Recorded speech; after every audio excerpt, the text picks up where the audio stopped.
March 24th, and I'm out on a second sea trial with my new floats. A little bit more wind today, probably, I don't know, 8 to 12. It's the type of wind that I could still use the old floats, but it would be, I'd probably feel safer reefing a little bit. And so this is a pretty good test, I think, a pretty safe test. It will be flooding, so I'll be having a harder time going upwind. Anyway, I'm hoping to have a good time. As you can see, I got both jib and the main up, and I got still a lot of freeboard on that float. So this is encouraging. You know,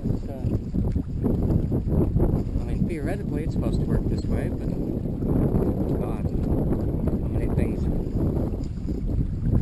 have not worked out the way they're supposed to. As you can see, this Ama is not even out of the water yet, and I think that's going to be the case most of the time because, well, they're just tall, and the whole boat isn't lifted up that high. But that's okay. It's a little extra friction, but it's not a boat you need to try to break any speed records with.